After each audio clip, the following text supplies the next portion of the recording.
2014년 10월 강원도 고성군 소재 7번 국도. 평화로웠던 도로 위. 앞서가던 자동차가 비틀거리며 가던 길을 이탈합니다.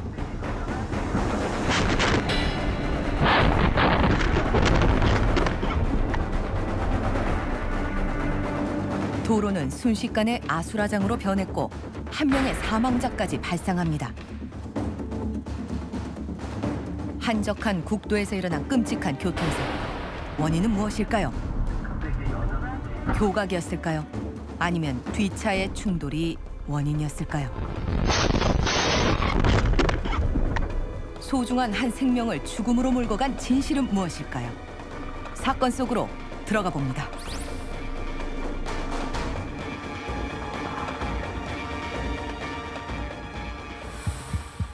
사건의 전말을 듣기 위해 찾아간 곳. 과학의 힘으로 진실을 밝히는 국립과학수사연구원입니다. 교통분석과의 최지훈 연구관은 10년 경력의 베테랑 연구관으로서 국내 최고의 교통사고 분석 전문가로 알려져 있는데요. 그에게서 7번 국도 교통사고의 이유와 사망자가 발생하게 된 직접적인 원인을 들을 수 있었습니다.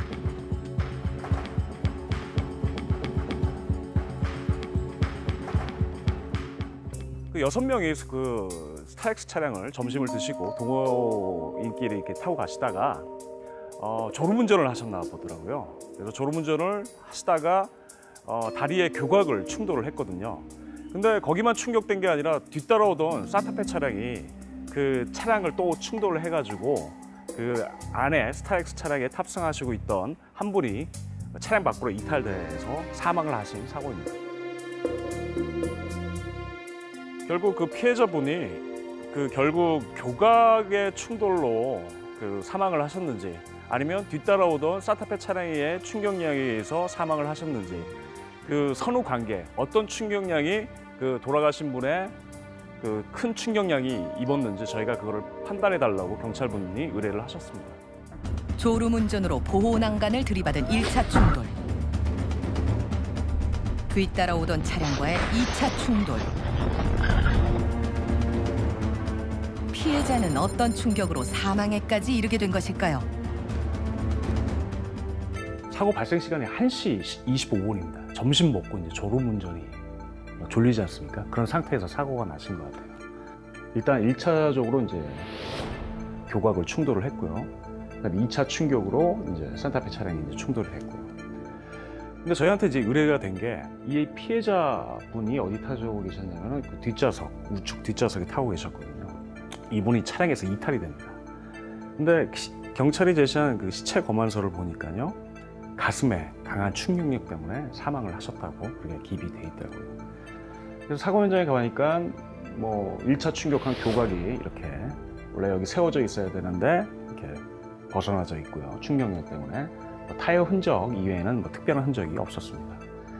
그럼 피해자분이 교각에 의한 충돌로 사망을 하셨는지 아니면 뒤따라오던 산타페 차량에 의해서 충격에 의해 사망을 하셨는지 그런 거를 저희가 이제 판별을 하고자 했습니다. 경찰로부터 사건을 의뢰받고 사고 분석에 들어간 최지훈 연구관. 가장 먼저 한 일은 두 차량의 주행 속도 분석이었습니다. 어느 정도의 속도로 달리다 충돌이 일어났는지 밝혀내는 일이었는데요. 차량의 속도, 주행 속도가 가장 중요합니다. 모든 주행 속도를 알아야지만 그 차량에 탑승한 승객들의 충격량 정도를 파악할 수 있기 때문입니다. 블랙박스 영상에 찍힌 시간으로 이제 저희가 주행 속도를 계산을 했습니다. 그랬더니 산타페 차량이 앞서가던 스타렉스 차량 우측 후미를 충돌하기 직전의 속도를 저희가 계산을 해봤더니요. 보시면은 약 68km로 앞서가던 스타렉스 차량의 우측 후미 부분을 충돌한 것으로 계산이 됐습니다. 이제 스타렉스 차량의 후방 영상을 보니까 저희도 아까와 똑같은 방법으로 계산을 했거든요. 그랬더니 약 58km로 우측 교각을 이렇게 충돌한 것으로 보였습니다. 두 차량의 주행 속도까지 알아내고 그 다음으로 한 일은 사고 당시 상황을 그대로 재현하는 것이었습니다. 백문이 불여일견. 교통사고 영상을 100번 보는 것보다 당시 상황을 실감나게 재현해보는 것이 진실을 찾는 가장 빠르고 정확한 방법이기 때문입니다. 먼저 당시 교통사고가 일어난 지점과 상황이 비슷한 도로를 찾아 3D 입체 영상 촬영을 합니다. 그리고 컴퓨터 프로그램을 이용해 교통사고가 일어났을 당시의 상황을 그대로 재현해내는데요.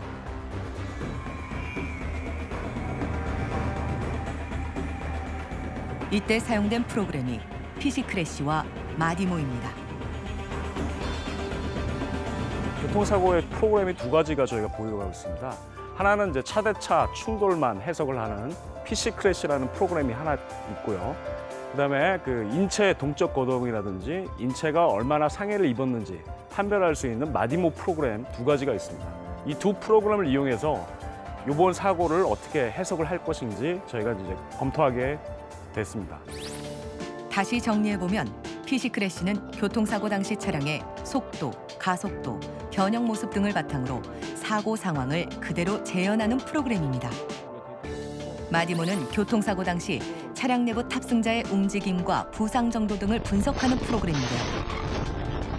국과수는 지난 2011년부터 교통사고와 교통범죄 분석에 이 두 프로그램을 연계 활용하고 있습니다. 이번 사고 분석의 경우 먼저 피시크래시를 통해 사고 당시 차량의 정확한 움직임에 대한 데이터를 얻습니다. 보호 난간을 들이받은 1차 충돌과 뒤따라오던 차량과의 2차 충돌. 분명 서로 다른 충격과 서로 다른 움직임을 보였는데요. 이때 얻어진 데이터 값을 다시 마디모 프로그램에 입력합니다. 그리고 차량에 가해진 충격에 따른 탑승자의 움직임과 충격량을 산출해냈는데요.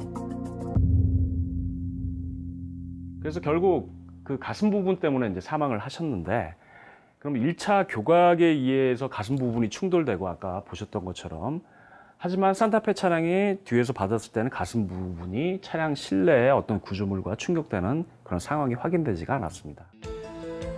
사고의 진실은 마디모 프로그램의 데이터 값으로 밝혀낼 수 있었습니다. 그래서 저희가 분석을 해보았더니 두 시점에 이제를 비교를 해본 거죠. 첫 번째는 이 시점은 교각을 충돌했을 때, 결국 교각을 충돌했을 때 가슴 부위가 이렇게 강하게 충격이 되거든요. 그때 VC 값을 봤더니 1.84가 됩니다. AIS 4등급 생명의 위험이 있을 때 값이 1.3이지 않습니까? 훨씬 높거든요.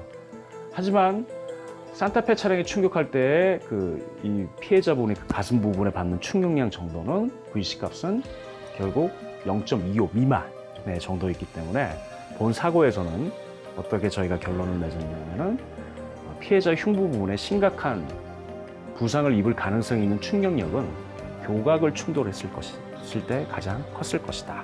이렇게 저희가 결론을 내는 사고입니다. 보호 난간을 들이받은 1차 충돌과 그때 생긴 충격으로 사망까지 이르게 된 탑승자.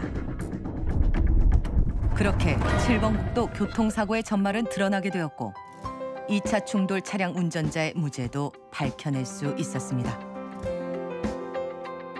그리고 그 뒤에는 단 한 명의 국민도 억울한 누명을 쓰는 일이 없게 과학의 힘으로 진실을 밝히는 사람들이 있었는데요. 앞으로 이제 많은 교통사고를 접하게 될 텐데요.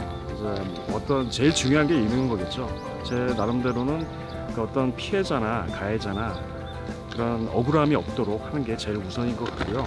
또 제가 더 자기 개발을 통해 가지고 어떤 어려운 사고를 해결했을 때 그런 보람을 좀 느낄 수 있는, 그리고 또 그 사고 해결에 결정적인 역할을 할 수 있는 그런 일원이 한번 되고 싶도록 계속 제가 노력을 하고 있겠습니다. 국립과학수사연구원의 최지훈 연구관. 당신이 있어 대한민국의 행복은 온에어입니다.